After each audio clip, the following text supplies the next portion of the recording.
Subscribe करें और bell दबाएं ताकि कोई खबर रह न जाए।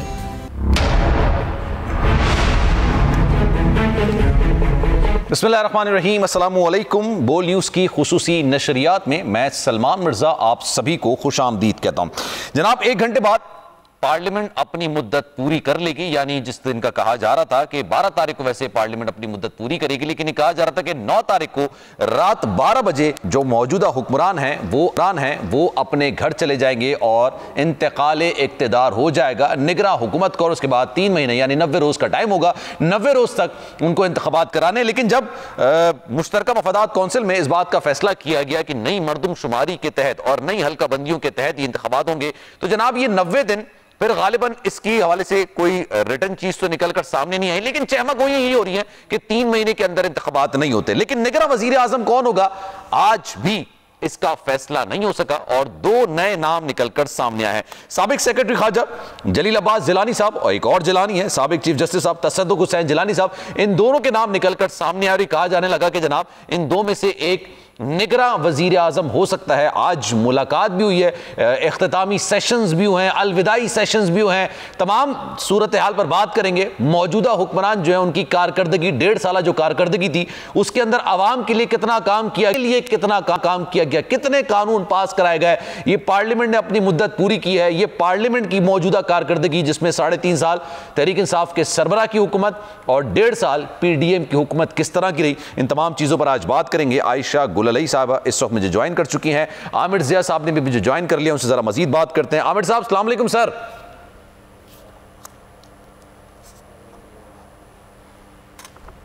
अच्छा, आमिर साहब भी हमारे साथ मौजूद होंगे, लेकिन आयशा गुललई से जरा गुफ्तगू का आगाज करते हैं। आयशा साहबा अस्सलाम वालेकुम, कैसी हैं आप? वालेकुम सलाम जी, I am fine, thank you. अच्छा आयशा साहबा, ये बताइएगा अगर मैं ये मौजूदा हुकूमत की 1.5 साल कारकर्दगी आपसे पूछूं कि आप पार्लियामेंट की इस 1.5 साल, जो मैं पार्लियामेंट की पूरी मुद्दत की बात नहीं कर रहा, मतलब पिछले 5 साल की बात नहीं कर रहा, सिर्फ 1.5 साल की बात कर रहा हूं, तो इसको आप किस तरह से देखती हैं? बिस्मिल्लाहिर्रहमानिर्रहीम। देखें, अप्रैल 2022 में जो क्राइसिस आया, जो कॉन्फिडेंस मोशन आई, उसके बाद मुल्क एक वैक्यूम में चला गया था और एक सिंपल मेजॉरिटी से फिर एक कोलिशन गवर्नमेंट बनी 13 पार्टियों की। और उसके बाद कोशिश की गई, क्योंकि मुल्क डिफॉल्ट के बिल्कुल करीब था, पीटीआई हुकूमत के आखिरी वक्त पे जो IMF अग्रीमेंट की उन्होंने वायलेशन की, तो उसके बाद मुल्क में क्योंकि पाकिस्तान सेल्फ सस्टेनेबिलिटी पे पहुंचा नहीं था, किसी भी हुकूमत ने माशाल्लाह ये कोशिश नहीं की कि पाकिस्तान को अपने पांव पर खड़ा करे 75 सालों में। तो यही काम जो है वो पीटीआई हुकूमत भी नहीं कर सकी और फिर IMF के एग्रीमेंट को भी वायलेट किया। फिर उसके बाद जो महंगाई और जो एक सूद की वापसी थी, उसके बाद एक सख्त फैसले जो थे वो पाकिस्तान को लेने पड़े और उसमें फिर मैं समझती हूँ कि हुकूमत ने मुश्किल वक्त जो है वो मुल्क को संभाला। लेकिन साथ साथ मैं समझती हूँ कि मौजूदा हालात जो हैं उसमें देखिए खारजा पॉलिसी पे भी अच्छा एक इनिशिएटिव्स दिए गए पीटीआई के चेयरमैन की तरफ से, पीपल्स पार्टी के चेयरमैन की तरफ से, बिलावल भुट्टो की तरफ से, तो उन्होंने भी बड़ा अच्छा संभाला।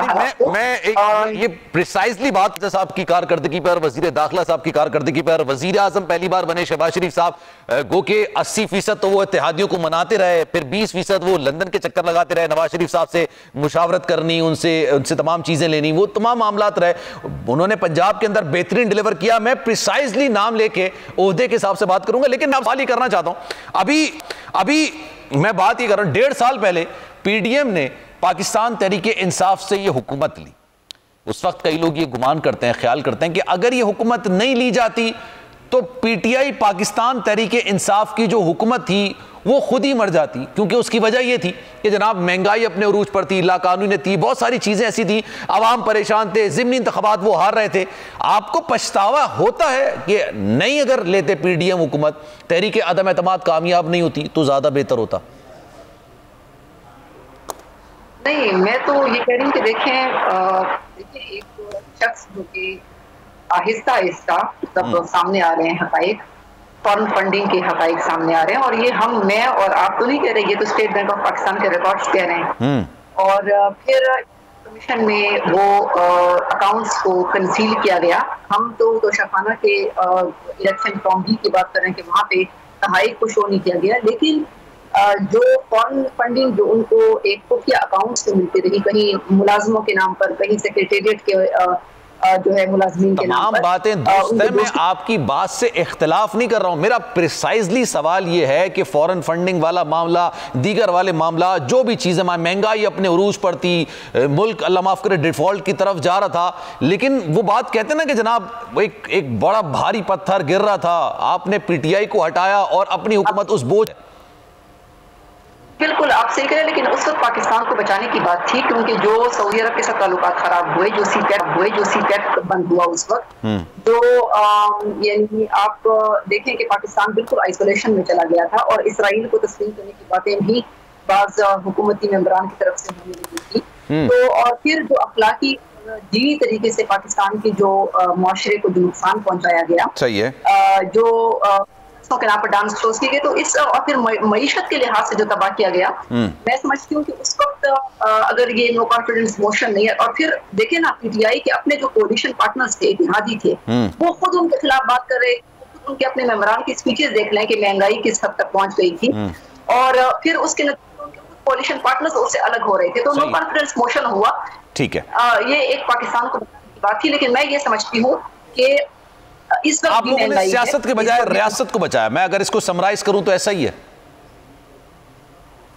जी, नुकसान तो सियासत को देखें। मैं समझती हूं कि इस वक्त तो मैं तो क्लियर बात करूंगी, मैं पीडीएम का हमारी पार्टी हिस्सा रही है, लेकिन मैं तो इस तरह की बात ये करूंगी कि देखें, पीटीआई सिर्फ मुल्क के मसाइल की जिम्मेदार नहीं है। मुल्क के मसाइल की जिम्मेदार तो आज जो कह रहे हैं कि बस पीटीआई ही जिम्मेदार है, मैं नहीं समझती। पीटीआई से पहले भी आप लोग थे, आपको बार बार हुकूमतें मिली, आप एक मुल्क को सूरज का निजाम नहीं दे सके, नकासी आपके बाद, बारिश के बाद पाकिस्तान की सबसे आयशा साहबा, अगर आप इजाजत दें मैं आपकी तरफ वापस आऊंगा। आमिर ज़िया साहब ने भी मुझे ज्वाइन कर लिया, उनको भी जरा मैं शामिल गुफ्तगू करता हूं। आमिर साहब, ये 9 तारीख कहा जा रहा था रात 12 बजे इंतकाले इक़्तिदार हो जाएगा निगरां हुकूमत को, और हम देख रहे हैं अलविदाई तकरीबात भी चल रही हैं, मुलाकातें भी चल रही हैं। ये इंतकाल इक़्तिदार होगा तो सही निगरां हुकूमत को, लेकिन होगा किसको, कुछ पता है सर आपको? आज तो 2 नाम और आए, 2 जिलानी साहब के नाम आ गए। बात ये होती है कि मीडिया की तड़प अपनी जगह, लेकिन कुछ चीजें जो होती हैं आईन ने वक्त दिया होता है, इनके पास 3-4 रोज का वक्त है, कि या बल्कि ज्यादा होगा मेरे ख्याल में, हफ्ता भर का एक वक्त होता है कि जिसके अंदर आप जो है उसको नॉमिनेट कर सकते हैं निगरान हुकूमत को। तो जाहिर है कि हमें जल्दी है कि कौन सा नाम हो, हमें इस्तराब है, या हो सकता है कि उम्मीदवारों को इस्तराब हो कि किसका नाम जो है आखिर में फाइनल होता है, लेकिन ये चीजें तय पा चुकी होंगी, और जाहिर है कि अब इनको दिखाना है कि जो अपोजिशन लीडर से भी मुशावरत हुई है वो होगी, ठीक है ना। तो एक बहुत सारी चीजें पब्लिक ऑप्टिक्स के लिए होती हैं, दरअसल फैसले हो चुके होते हैं, और वो फैसलों के अंदर जाहिर है कि बहुत सारे लोग जो नाम ले रहे हैं कि आप कह रहे हैं दिखाना है अपोजिशन लीडर से भी बातचीत होगी, उससे पहले डिसाइड हो गया सब है। जी, मतलब जाहिर है कि आपको पता है कि पाकिस्तान का पावर स्ट्रक्चर आप समझते हैं, लोग वो दावा करते हैं जी कि नवाज शरीफ साहब के हाथ में इख्तियार है, कोई कहते हैं जरदारी साहब फैसला करेंगे, लेकिन इस तरह के जितने फैसले होते हैं वो मिलजुल कर होते हैं। जाहिर है कि जो आपकी परमानेंट एस्टेब्लिशमेंट होती है उसकी ज्यादा बड़ी से होती है, क्योंकि उसको बहुत सारे चीजों के इदराक होते हैं, तसलसल होता है। तो जाहिर है सियासतदान तो इलेक्शन को नजर में रख के फैसला करेंगे, लेकिन अगर कोई इनको फैसला करना होगा जिसमें एस्टेब्लिशमेंट का भी इनपुट आएगा, तो भी हमारे सामने 2 चैलेंजेस है ना, कि पाकिस्तान की सियासत में हिद्दत बहुत है। अगर आप कोई मुतनाज़ा चेहरा जैसे कि साकडार जैसा लेकर आ जाते हैं तो और ज्यादा तबाही मचेगी, लोग जो है ज्यादा तनकीद करेंगे, ज्यादा उसके ऊपर बेचैनी फैलेगी। तो ऐसे नाम आने चाहिए कि जो स्पॉटलेस हों, जिनके ऊपर कोई अंगुश नुमाई ना कर सके। तो उसमें जैसे मैं अभी अर्ज कर रहा था कि जैसे साबका फॉरेन सेक्रेटरी का नाम सबसे आगे है, जलील अब्बास जिलानी का नाम सबसे आगे है, ठीक है ना। तो उनके बारे में आप किसी से भी बात कर लें, फॉरेन सर्विस के लोगों से बात करें, अच्छी बात करेंगे, जो सहाफ़ी उनको जानते हैं वो उसी तरह की बात करेंगे। तो कोई एक कहते हैं ना स्पॉटलेस है, उन पे वो नहीं, कोई मुतनाज़ा नहीं है, वो शख्सियत मुतनाज़ा नहीं है। इसी तरह हफीज शेख साहब का नाम आ रहा था और आ रहा है, भी मेरे ख्याल में कंटेंशन है, लेकिन मैं समझता हूँ जिलानी साहब उनसे कई कदम आगे हैं। तो उनके बारे में भी है कि जनाब उनका ताल्लुक कोई नहीं कह सकता कि जी वो PTI के हैं, वो नून लीग के हैं, वो पाकिस्तान पीपल्स पार्टी के हैं। पीपल्स पार्टी के भी वजीर खजाना, PTI के भी वजीर खजाना रहे। देखिए वो टेक्नोक्रेट है, वो तो परवेज मुशर्रफ साहब के भी वजीर खजाना रहे, सिंध गवर्नमेंट के अंदर भी जो है उन्होंने प्रोविंस में भी वो किया है, लेकिन उनकी जो लॉयल्टी है वो तो टेक्नोक्रेट है और बतौर टेक्नोक्रेट वो अपना काम करते हैं, कोई भी उन्हें करे। इसी तरह शौकत तरीन देखें आप, शौकत तरीन को कौन कहेगा, ठीक है वो पीटीआई के साथ खड़े लेकिन उन्होंने पीपल्स पार्टी की भी खिदमत की, जो 18वीं तरमीम हुई थी उसमें और एनएफसी हुआ तो उनका कलीदी किरदार था, ठीक है ना। तो अब ये तमाम चीजें जो है हमारी हमें समझ में आनी चाहिए। डॉक्टर इशरत हुसैन का आप नाम लें, वो गवर्नर स्टेट बैंक थे, मुशर्रफ साहब के दौर में थे, बाद में भी उन्होंने खिदमत अंजाम दी, ठीक है ना। तो ये लोग जो होते हैं इन चीजों से बालातर होते हैं, तो मैं नहीं समझता कि इसके ऊपर जो हमें कोई बहुत फिक्रमंद होने की जरूरत है, क्योंकि जो भी निगरान आएगा उसका टेम्पलेट जो है वो बड़ा क्लियर होगा। हमें जो सवाल बनता है कि भाई आगे क्या होगा, हमारी सियासी जमातें अपनी गलतियों से सीख रही हैं, क्या वो ये कान पकड़ के ऐलान कर रही हैं कि उनके जो लीडरान है वो आइंदा बदनवानी नहीं करेंगे, अकरबा परवरी नहीं करेंगे, मौरूसी सियासत नहीं करेंगे? भाई उनके ऊपर जो जेन्युइन क्रिटिसिज्म है उसका तो जवाब देना। हमें इसकी कोई फिक्र नहीं कौन निगरान आता है, निगरान का मसला नहीं है, ठीक है भाई साहबदार जैसा सर शख्सियत बेसिकली डिस्कस करने का आमिर साहब एक वजह ये होती है, जैसे हो सकता है जैसे आप जलील अब्बास जिलानी साहब का जिक्र कर रहे हैं, नो डाउट वो एक स्पॉटलेस शख्सियत है, उसमें कोई दो राय नहीं है।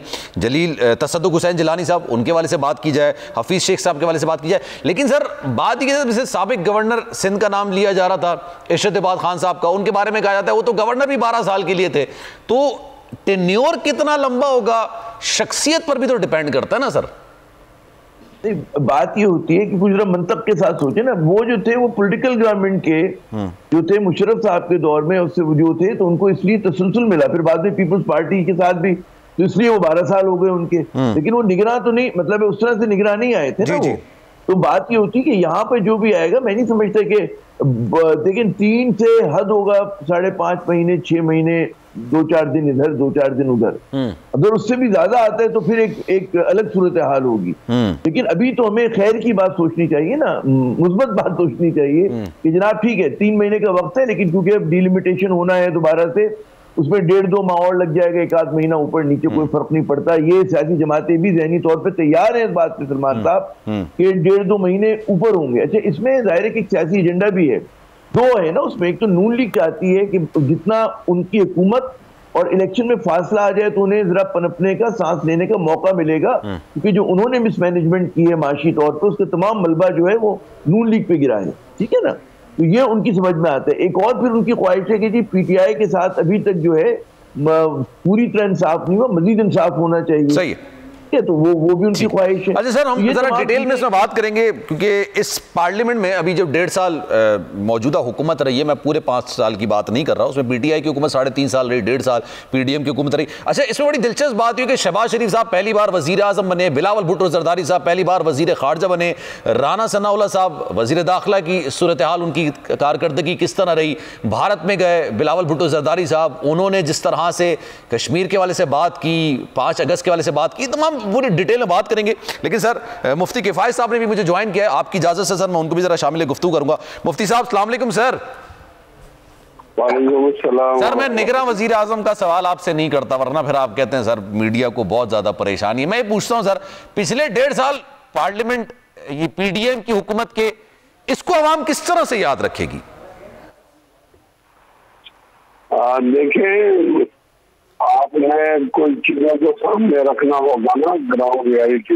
ये लोग हुकूमत में आए तो सबसे तो मुश्किल हालात थे, उस हालात में कोई शऊर आदमी हुकूमत लेने के लिए तैयार ही नहीं था, तो इन्होंने हुकूमत को उठाया और इस चैलेंज को कबूल किया।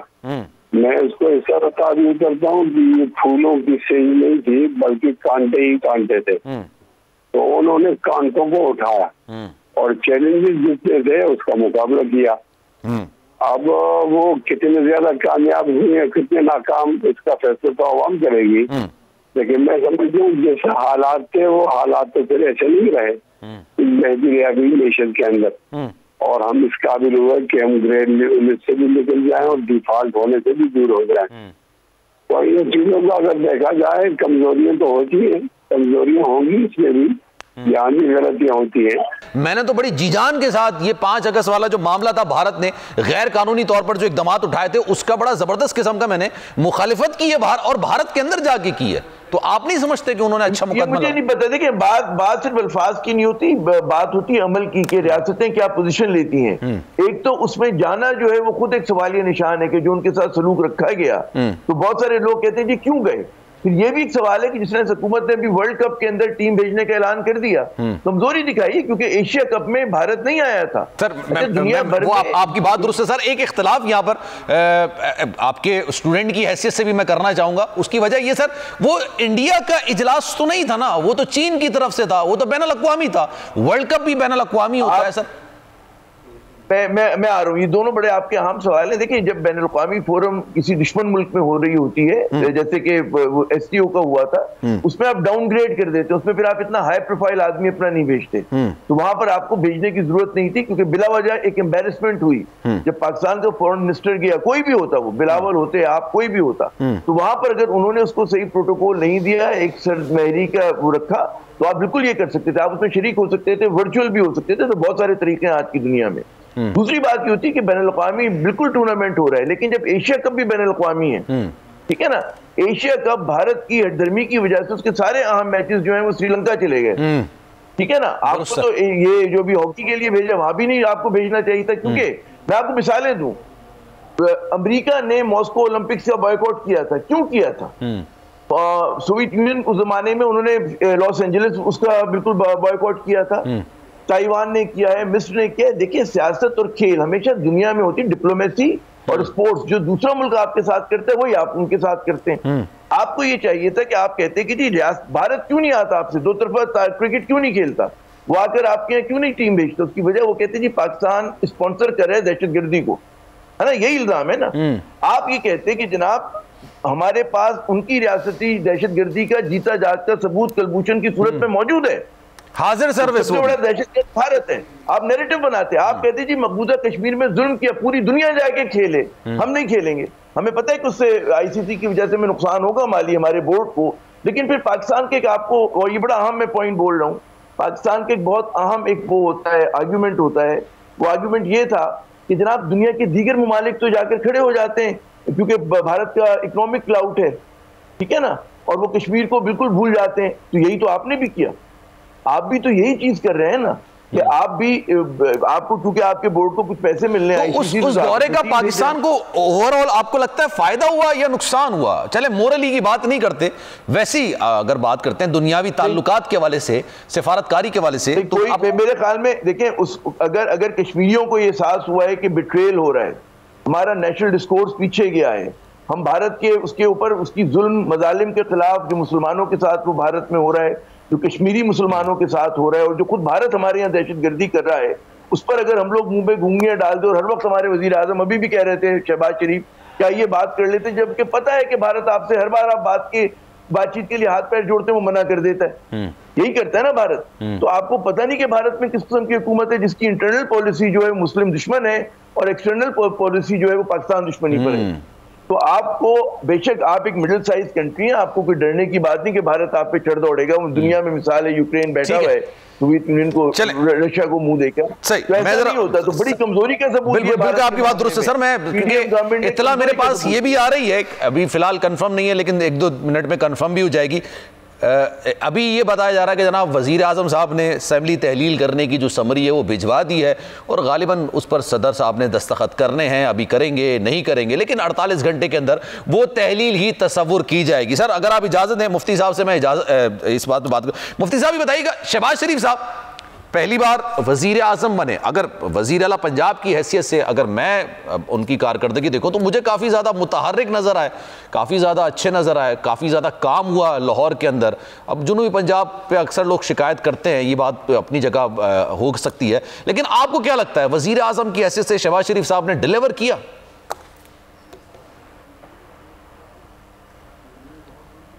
मुफ्ती साहब, ये आवाज आपकी कट रही है। ठीक है सर, मेरा सवाल आपसे ये है, शहबाज शरीफ साहब ने वजीर आजम की हैसियत से, डू यू रियली थिंक उन्होंने डिलीवर किया जिस तरह से उन्होंने वजीर आला पंजाब की हैसियत से डिलीवर किया था? खैर हालात का फर्क तो था, लेकिन एक अच्छाई ये थी कि ये साथियों को साथ लेकर चलते थे और किसी इत्तेहादी को शिकायत का मौका नहीं मिला। देखे ना, ये 13 पार्टी थी एक हिसाब से और 11 पार्टी थी दूसरे हिसाब से। अब 13 पार्टियों के मुख्तलिफ झंडे और एजेंडे थे, मिजाज भी उनका मुख्तलिफ था। उनको एक साथ रखना एक बहुत मुश्किल काम होता है।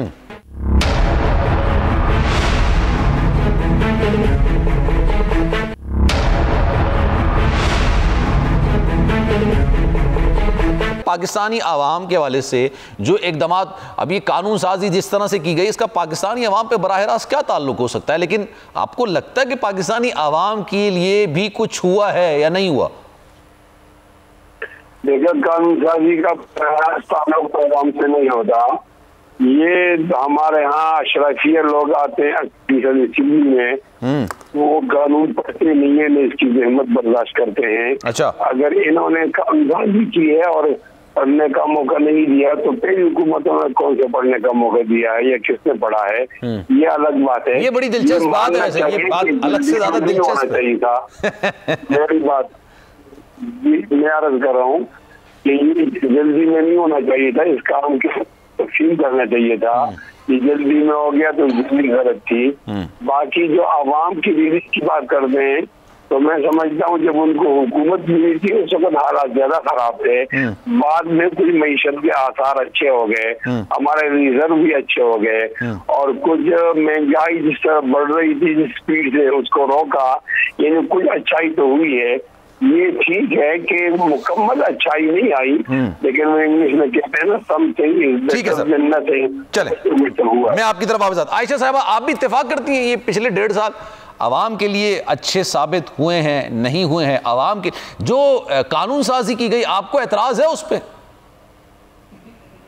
देखिए, महंगाई बढ़ी है, मैं तो हक बात करूंगी, महंगाई बढ़ी है, आवाम को खुशियों पे मजबूर हुए हैं, बेरोजगारी बढ़ी है और पाकिस्तान के हालात मजीद खराब हुए हैं। और मैं फिर ये दोबारा बताऊंगी कि इन हालात पाकिस्तान के बदतरीन हालात के जिम्मेदार सिर्फ मैं पीटीआई को नहीं समझती। 1990 से कौन हुकूमतें बार बार कर रहा है, कौन बार बार हुकूमत में रहा है और किन की पार्टियों में खुद जमहूरियत नहीं है, इनकी अपनी पार्टियों में जमहूरियत नहीं है। बिलावल जरदारी साहब कहते हैं कि मैं और मरियम जो है वो हुकूमतें करेंगे, तो इनके जहन में ये बात, पहली दफा ये जमहूरियत की डेफिनेशन हमने देखी है कि जमहूरियत आपको विरासत में मिलती है। तो ना इनकी अपनी पार्टियों में विरासत है, ना ही ये कोalition गवर्नमेंट। मैं तो कोalition गवर्नमेंट पे बड़ा मैं इसको रिफ्रेश करूं जो उन्होंने एग्जैक्टली कहा था। उन्होंने कहा था, क्या आप लोग चाहते हैं कि मैं और मरियम इसी तरह की सियासत करें? ये उन्होंने किसको कहा था?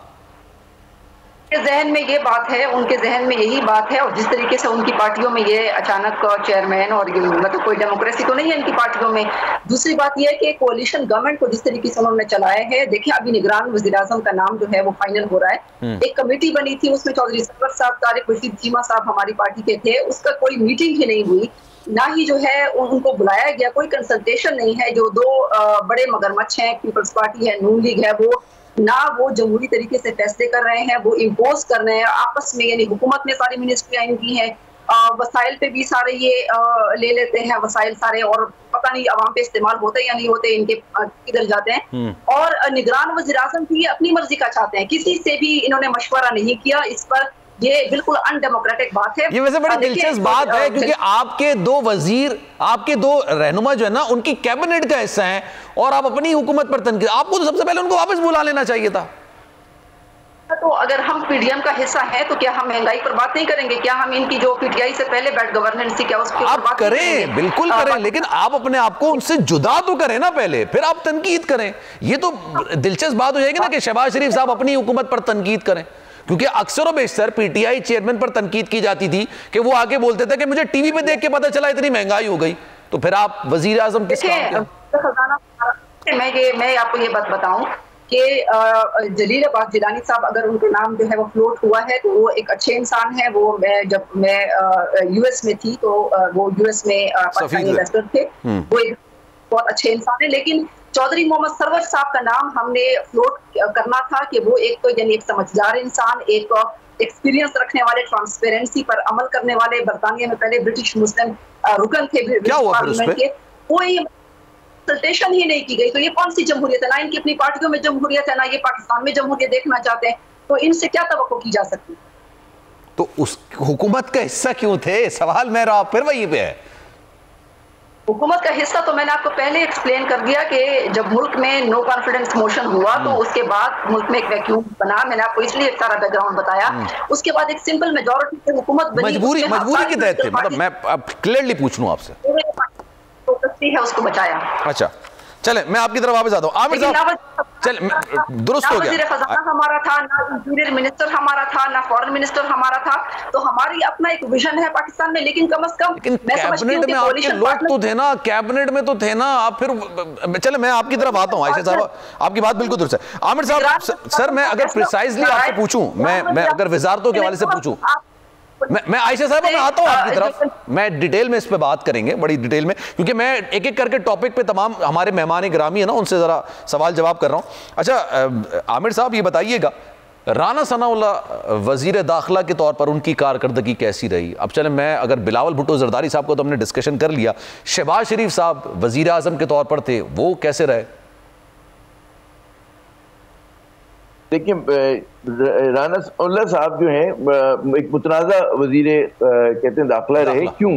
क्योंकि उनके जी वजीर दाखिला में कह रहा हूँ कि उसकी वजह ये है कि उनके ज़माने में जो बहुत शिकायत आई वो ये आई कि बड़े हाई हैंडेड एक्शंस जो हैं वो किए गए, ना सिर्फ मतलब है कि अपोजिशन पार्टीज के खिलाफ या जिन्होंने भी हुकूमत की मुखालफत की, खुसूसन साबका हुक्मरान जमात के खिलाफ, बल्कि हत्ता कि आप देखें कि उनके दौर में जो सहाफियों के साथ हुआ, वो ठीक है हुकूमत अपने आप को डिस्टेंस करिए कि जी पता नहीं किसने कर दिया, क्या हो गया, तो जिम्मेदारी सिक्योरिटी की और सेफ्टी की जो होती है, या एक कहते हैं मुल्क को नज़्म नस्क की जो है हुकूमत पे जाती है और वजारत दाखिला पे जाती है। और यहाँ पे देखें, बिल्कुल जिन लोगों ने कानून तोड़ा कोई उसकी हिमायत नहीं करता, उनके खिलाफ सबसे सख्त कार्रवाई हो, उनका एहतसाब होना चाहिए। लेकिन ये नहीं होता कि किसी के घर अगर आप गिरफ्तारी करने जा रहे हैं तो उसके घर के दरवाजे तोड़ दें, फर्नीचर तोड़ दें, शीशे तोड़ दें, लूट मार करें, मतलब चीजों को उठाकर, जो मैंने फुटेजेस देखी हैं, तो ये चीजें जो होती है मतलब आप नहीं करते। उसकी वजह ये कि हमने माजी में देखा जब सियासी शख्सियतें गिरफ्तार होती हैं, पंजाब हुकूमत कर रही है, पंजाब हुकूमत निगरान हुकूमत है, हमारा उससे ताल्लुक ही नहीं है, हम थोड़ी उनको इंस्ट्रक्शंस दे रहे हैं। ऐसा नहीं होता। पिंडी में भी, इस्लामाबाद में भी जिस तरह की गिरफ्तारियां हुई, मैं मजमूई एक बात कर रहा हूँ, फिर एक ये पॉलिसी वफाक की एक डिटरमिन करती है कि आप जो है मतलब आप ये बात कह सकते हैं, कम्युनिकेट कर सकते हैं कि जी रूल ऑफ लॉ होगा, किसी की इज्जत नफ्स के ऊपर हाथ नहीं डाला जाएगा, किसी के मतलब ये नहीं होगा। ये चीजों की बड़ी जरूरत है हमारे यहाँ। बिल्कुल मैं कहूंगा, मैं इस बात का बहुत हामी हूं कि किसी ने कानून शिकनी की हो उसको उसका एहतसाब होना चाहिए। लेकिन अगर रियासत या हुकूमत या वर्दी में जो हमारे पुलिस के लोग हैं वो लोग खुद अगर गैर कानूनी काम करेंगे, ऐसे काम करेंगे, तो फिर कानून कहाँ जाएगा? हम अपनी फरियाद दे के कहाँ जाएंगे? ठीक है ना, आम पाकिस्तानी, हमें तो पुलिस को देख के तहफ़्फ़ुज़ का एहसास होना चाहिए। जब भी आप देखें कि लोग जो है पुलिस से नाला होते, फिर कभी कहीं फौज एक्शन में आती तो लोग तालियां बजा रहे होते, क्यों आते हैं? उसकी वजह ये कि उनको इत्मीनान होता है, एक इदारे पे इत्मीनान है, एक इदारे पे इत्मीनान नहीं है। तो पुलिस का जिस तरह बेदरेग इस्तेमाल किया गया, हाई हैंडेड एक्शन किए गए, वो मेरे ख्याल में उनके लिए एक बड़ा नेगेटिव गया। शहबाज शरीफ साहब, जैसे मैंने अर्ज किया, क्योंकि वो उस हुकूमत का दिमाग थे, ब्रेन थे, और उसमें जो मुझे वो है कि जी कानून साजी नैब के कवानीन में तरमीम की गई, नाकाबिल माफ़ी है वो। आज वो कहते हैं कि जी मतलब है कि पिछली हुकूमत ने बहुत कर्जे लिए और मुझे जाके जो है जब हम भीख मांगते हैं और हमें शर्मिंदगी होती है। बात ये कि आप बिल्कुल पिछली हुकूमत ने कर्जे लिए, लेकिन मालूम करें ना क्यों कर्जे लिए। पिछले कर्जों को उतारने के लिए पिछले 1990 की दिहाई से, बल्कि उससे पहले भी चले जाए तो आप ही के खानदान जो थे मुख्तलिफ वक्तों में हुक्मरान रहे, पीपल्स पार्टी रही है, ये नून लीग रही है, ज्यादातर तो इन लोगों ने कर्जे लिए हैं। तो भाई तो उसके अंदर जो है आप मतलब ये नहीं कह सकते कि उन्होंने बड़ा गलत किया 3.5 साल पीटीआई ने। आपकी बात यहाँ आप बिल्कुल दुरुस्त है, लेकिन सर एक इख्तलाफ की जसारत में करूंगा, क्योंकि पीटीआई के जो चेयरमैन थे वो तो आए इसी वजह से ना, आपको याद है वो 100 अरब रुपए लेकर आएंगे, 100 अरब इसके मुंह पे मारेंगे और 100 अरब रुपए पाकिस्तान पे लगाएंगे। वो एक ख्वाब दिखाया गया ना, वो एक चीज दिखाई गई कि हम तो आईएमएफ के पास नहीं जाएंगे, मैं तो खुदकुशी करने को तरजीह दूंगा, मैं आईएमएफ के पास नहीं जाना चाहूंगा। ये लोगों ने उस चीज की पैरवी की है। सलमान, बड़ी अहम बात ये होती है कि सियासत में जो है हर लफ्ज तोल के सोच समझ के करना चाहिए। आप ओवर प्रॉमिस करें और अंडर डिलीवर करें, आप पे तनकीद होगी, जैसे कि आज पीटीआई उनके चेयरमैन पे आप कर रहे हैं। लेकिन अगर आप कहते हैं ना कि अंडर प्रॉमिस करें और ओवर डिलीवर करें तो उस पर लोग तालियां बजाएंगे। तो जब आपने गैर मंतकी किस्म के मतलब है, आप अगर हर चीज हर भाटी गेट समझकर या निश्तर पार्क समझ के आप तकरीर हर जगह पे करें, उसी तरह करें कि जी हम तो ये कर देंगे, जो कि पॉसिबल नहीं है। आपके लिए कहते हैं ना ऑब्जेक्टिव हालात, मारूजी हालात चाहिए होते हैं इन चीजों के लिए, अगर वो मौजूद नहीं है आपके पास तो फिर इसी तरह शर्मिंदगी होती है। तो मैं जब भी कहता हूं कि ओवर प्रॉमिस नहीं करना चाहिए। सर, एक और चीज भी थी ना, आप ये देखें, as a prime minister Tehreek Insaf के सरबरा ने बयान दिया था, वो जब थोड़ा धरना वरना एहतजाज का सिलसिला चल रहा था, उन्होंने कहा अदालत एक फैसला करती है, उस फैसले को मानने से इनकार कर देते हैं, आप रोडों पर आ जाएंगे, आपको क्या लगता है आप रियासत को चैलेंज कर सकेंगे। जब उनकी हुकूमत गई तो उन्होंने भी तो फिर वही करने की कोशिश की ना। फिर मैं यही अर्ज कर रहा हूं कि किसी भी हमारी जो सियासी जमातें हैं उनके कौल फील में तजाद है और उसमें कोई आपको ज्यादा फर्क नजर नहीं आएगा। एक बात और बड़ी समझने की है कि हमारी जो तीनों बड़ी जमातें हैं, नून लीग, ठीक है ना, उसमें आप पीपल्स पार्टी, पीटीआई और जो दीगर चाहे कोई ये हो, पीएमएलक्यू हो या कोई भी जमात, उनका जो तबकाती किरदार है वो एक जैसा है। उसमें आपको जागीरदार मिलेंगे, उसमें पैसे वाले लोग मिलेंगे, ठीक है, लोअर मिडिल क्लास होगी, लेकिन उस हद तक नहीं होगी, फैसलों को उसमें नहीं होगी। ज़ाहिर वो अपने तबके के हिसाब से चीजों को डिटरमिन कर रहे होंगे। तो वो जो आपकी शिकायत है वो तो हर पार्टी की तरफ से हो रही है ना कि उन्होंने इस तरह की बात की। नहीं, मेरी शिकायत इससे मुख्तलिफ है। मैं जुमला मुकम्मल कर लूं। जी सर, आप साबिक वज़ीर आज़म जो थे, बस उनका ये था कि वो रूलिंग एलीट से नहीं आए थे, वो ठीक है middle class, upper middle class उनकी बेयरिंग थी, वो एक इत्तेफाक था कि वो वहां पहुंच गए। लेकिन फिर आपने देखा वो उस जगह पे कायम ज्यादा अरसे नहीं रह चुके, नहीं रह पाए, और 3.5 साल में जो है उनका एक डिक्लाइन हमने देखा। तो वो ट्रेडिशनल रूलिंग एलीट का हिस्सा नहीं है वो, या थे, अब भी नहीं है वो, ठीक है, क्योंकि उनकी पॉपुलर अपील थी और वो इंटरनेशनल फेम के खिलाड़ी थे, सोशल वर्कर थे, तो उनके लिए एक जगह बन गई, लेकिन वो भी उस चीज को कैपिटलाइज नहीं कर सके और वो एक रूलिंग एलीट के उसमें बुरी तरह फंसे कि आपने देखा कि क्या शुरू हुआ।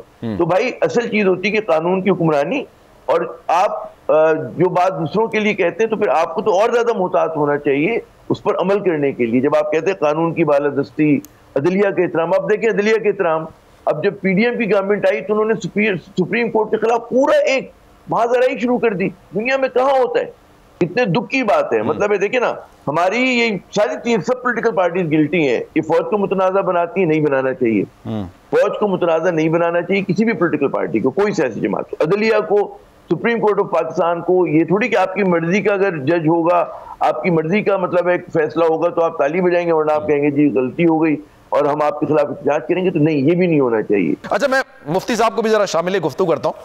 मुफ्ती साहब ये बताइएगा, ये तो खैर पीडीएम की जमातें और उनके इत्तेहादी थे, आप भी कह रहे हैं कि वजीर आजम साहब ने इत्तेहादियों को जोड़ के रखा, चले अपनी हुकूमत बचाने, लेकिन सर शिकवे शिकायत तो हैं, जेयूआई को शिकवे शिकायत है, मुस्लिम लीग काफ की रहनुमा हमारे साथ मौजूद हैं, उनको शिकवे शिकायत है, मुत्तहिदा कौमी मूवमेंट उनको शिकवे शिकायत है, पीपल्स पार्टी को भी कहीं ना कहीं शिकवे शिकायत है, क्योंकि जब बिल लाया जा रहा तो कहता हमें तो पता ही नहीं चलता, पढ़ना तो दूर की बात है, हमें तो नहीं पता चलता कौन सा बिल लेकर आए।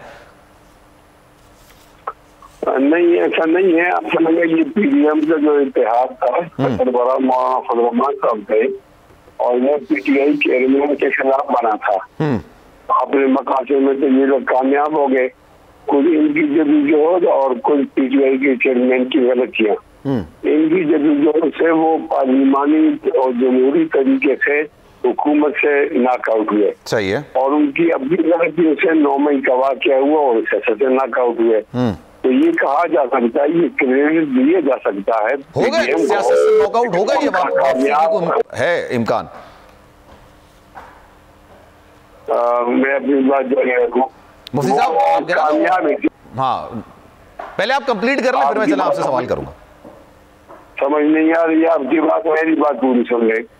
तो अब वो तो दरमियान में है नहीं जो सियासत के अंदर जिनके खिलाफ इत्तेहाद था। अच्छा। तो ये लोग अब आपस में लड़ेंगे।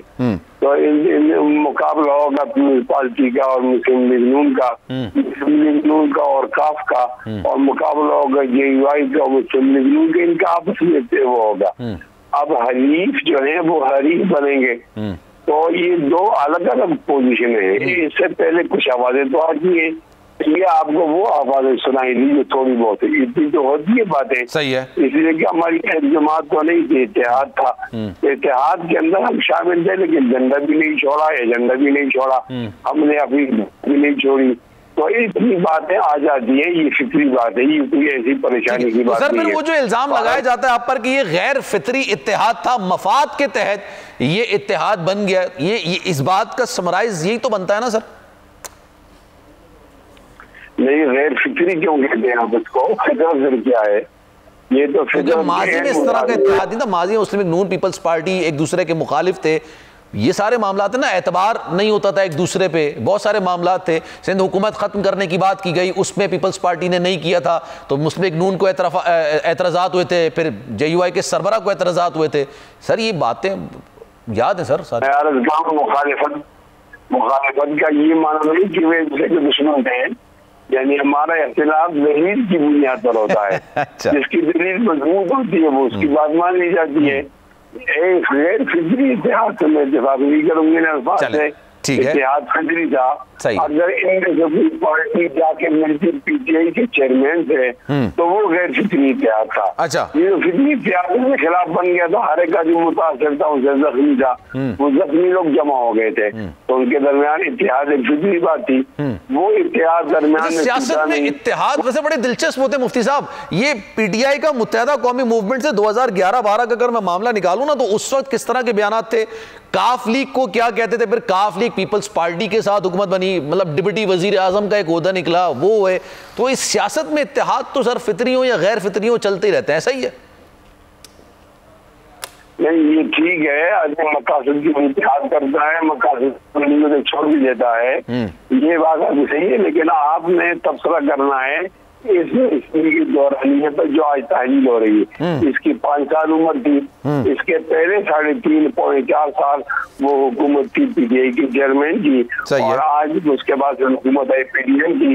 इसमें देखे तो आप शाहबाज ने मौलाना फजल रहमान को, मियां नवाज शरीफ को, जरदारी साहब को की बात एक नजरी से और उनके संजीदा इक़दामात की वजह से इत्तेहाद इत्तेहाद था वो कामयाब रहा और भी अंजाम तक पहुंचा और उससे अपने हासिल कर लिए। ठीक है सर, क्योंकि टाइम की किल्लत है, मैं फिर जरा एक आध सवाल और करना चाहूंगा अपने मेहमानों के साथ। आयशा साहबा ये बताइएगा, अभी अब चलें इलेक्शन मुहिम चलाएंगे, अब चाहे वो 3 महीने बाद चलती है, 2 महीने बाद चलती है, इलेक्शन 3 महीने बाद होते हैं, 6 महीने बाद होते हैं। पहले तो ये कि आपको क्या लगता है कि कब होंगे? दूसरा, आप लोग इलेक्शन कैंपेन चलाएंगे और चलानी चाहिए। मैं चौधरी सरवर साहब का भी इंटरव्यू कर चुका हूं, उन्होंने भी अपने इंटरव्यू के दरमियान हुकूमत पर काफ़ी ज़्यादा तनकीद की थी, लेकिन एक नैरेटिव बनाया जाता है, अगर आप महंगाई के खिलाफ बनाएंगे तो फिर वही बात कि आप उस कैबिनेट का हिस्सा थे, हुकूमत का हिस्सा थे, उसमें कहीं ना कहीं आप भी शामिल होंगे, भले आपके पास खारजा की वजारत नहीं हो, आपके पास दाखिला की वजारत नहीं हो, आपके पास दीगर दिफा की वजारत नहीं हो, लेकिन कहीं ना कहीं आप भी तो उसमें शामिल थे ना, तो आप क्या मुहिम चलाएंगे फिर? देखिए, चौधरी शुजात साहब को मैं कायद-ए-आज़म सानी कहती हूँ, चौधरी शुजात हुसैन साहब को, क्योंकि जो जिस तरीके से इदारों पे हमले करना है, हर सियासी पार्टी को आप देख लें, करप्शन के केसेस जब भी होते हैं, रियासत को जब भी ब्लैकमेल करना होता है, दबाव में लाना होता है, तो हमले कर देते हैं, पत्थरों के साथ भी हमले करते हैं और बाकी भी कैंपेन्स चलाते हैं। और जिस तरीके से करप्शन के स्कैंडल्स हर एक के पीछे आए हैं, किसकी प्रॉपर्टीज कहाँ पे बनी है, लंदन में बनी है, बाकी बनी है, उन सबकी इन्वेस्टिगेशन। इसलिए मैं कहती हूँ, देखिए, ये महंगाई के जिम्मेदार जो है वो PMLQ नहीं है, फाइनेंस मिनिस्टर जो था वो मुस्लिम लीग उनका था, इंटीरियर मिनिस्टर उनका था। मैं ये कहती हूँ कि देखिए, अपने चौधरी शुजात साहब के विजन के मुताबिक हमने पाकिस्तान को बचाने के लिए इस ये जो वैक्यूम, हमने अपना रोल प्ले किया, लेकिन जो महंगाई, देखिए, आवाम जो है वो 2 वक्त की रोटी को तरस रहे हैं और पेट्रोल की कीमत है पॉइंट से दूर हो गई है। गैस आप देखें कि आकर 10-10 घंटे जो है वो गैस की लोड शेडिंग हो रही है, तो पाकिस्तान के अवाम जो है उन बेचारों के साथ हैं और इंशाल्लाह हम अपने मंशूर पर लेकर चलेंगे, लेकिन जो गैर जमहूरी रवैये हैं वो भी बर्दाश्त नहीं किए जाएंगे। जो अवाम के साथ जो जुल्म हुआ है, thank you so much for your time. Ayesha Gulalai साहब हमारे साथ मौजूद थी, मुफ्ती किफायत हमारे साथ मौजूद थे और आमिर ज़िया साहब भी थे। आप तीनों शख्सियात का बहुत शुक्रिया। जनाब वज़ीर आज़म शहबाज शरीफ साहब ने असेंबली तहलील करने के लिए जो समरी तैयार की गई थी उस पर दस्तखत करके ऐवान सदर भेज दिए और ऐवान सदर को मौसूल भी हो गई है, और जब उसकी मंजूरी होगी तो उस हवाले से भी आपको आगाह करेंगे। सलमान मिर्जा को दीजिए इजाज़त, जिंदगी रही, सेहत रही, आपकी दुआएं रही तो इंशाअल्लाह आपसे फिर मुलाकात होगी। मीनवाइल अपना बहुत ख्याल रखिएगा। अल्लाह हाफिज़।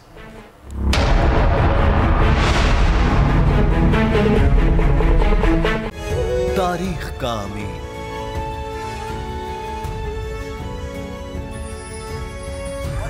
आजादी की अलामत।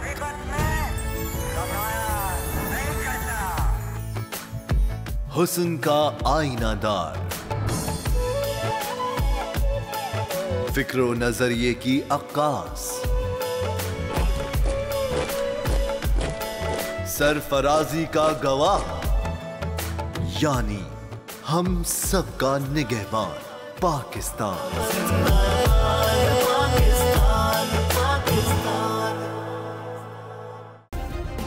सब्सक्राइब करें और बेल दबाएं ताकि कोई खबर रह न जाए।